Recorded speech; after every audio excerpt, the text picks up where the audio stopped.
3 days. Same number. High. Every single morning. I hadn't changed anything. Same rice. Same chicken. Same portions. I even skipped the biscuit my colleague offered on Tuesday. But my sensor didn't care. It just kept showing me that number. High, high, high. I started to panic. Was my medication failing? Was something wrong with my body that nobody had told me about? Was this just my new normal? What I found out over the next 48 hours changed how I manage my diabetes completely. And it had nothing to do with food. Nothing. I went back through my sensor data, not my meals, my nights. Monday, 5 hours of sleep. Tuesday, 4.5. Wednesday, 5 again. And every morning after those nights, my fasting glucose was between 15 and 25 points higher than normal. Every single time. Here is what I didn't know. When you don't sleep enough, your body releases cortisol and growth hormone. Both of them tell your liver to produce more glucose. You haven't eaten a thing. You are lying in bed and your blood sugar is climbing. My sensor was not broken. My body was responding to 3 days of bad sleep exactly the way it is supposed to. The problem was I didn't know sleep was an input. That same week, I had a project deadline that was pushing me to the edge. I remember sitting at my desk thinking I haven't eaten since breakfast. Why is my number going up?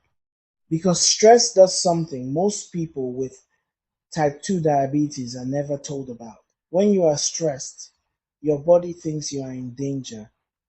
It doesn't know the difference between a deadline and a lion chasing you. So it does what it always does in danger. It floods your bloodstream with glucose, fast energy for running, for fighting. You are not running anywhere.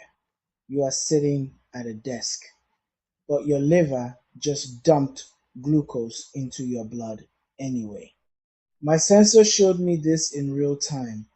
I watched my number climb for 2 hours without eating a single thing, just from a phone call that went badly. That is when I understood what my sensor was really for. If your numbers ever go up when you haven't eaten, I want you to remember this scene. Here is the third thing, and this one embarrassed me most. I said I was eating the same meals, and I was, but I wasn't eating the same amounts. When you are stressed and tired, you eat more without noticing. Your portion of rice on a bad week is not the same as your portion on a good week. Your brain is foggy. Your hands are generous. My sensor taught me something brutal and simple. The same food at double the portion produces a completely different blood sugar response.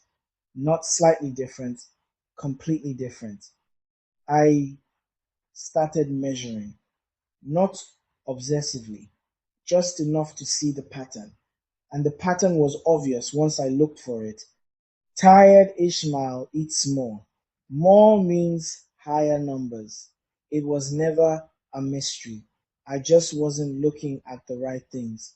So my first instinct was to cut food. Again, I removed the rice. I switched to smaller plates. I told myself I had been careless and this was the price. My numbers came down slightly, but I felt terrible, tired, irritable, like I was punishing myself for something I hadn't done. And then 3 days later, the numbers crept back up anyway, because I still wasn't sleeping. I was still stressed. I had fixed the wrong thing. That is the trap with type 2 diabetes that nobody warns you about. When your numbers go up, your first instinct is always to blame food because that is what everyone tells you. Watch what you eat, cut the carbs, avoid sugar. But your body is not that simple, and your sensor knows it. I spent 2 weeks restricting food, before I finally stopped and asked a different question. Not what did I eat, but what else changed? That question changed everything. Here is what changed for me after that week. I stopped asking what did I eat wrong. I started asking what else was happening. Because your blood sugar is not just a food score, it is a full body report. Sleep goes in, stress goes in, portions go in, movement goes in, and your sensor reads all of it. Now, when my numbers confuse me, I run through three questions before I blame anything I ate. How did I sleep last night? How stressed was I yesterday? Did I eat more than I normally do? 9 times out of 10, one of those three explains it. The sensor didn't scare me after that. It became the most useful tool I had because it never lies. It just shows you what your body is doing. And once you know how to read it, you are never guessing again. Before you close this video, I want you to do one thing. Tonight, go to bed 30 minutes earlier than you normally would. Tomorrow morning, before you eat anything, check your fasting glucose.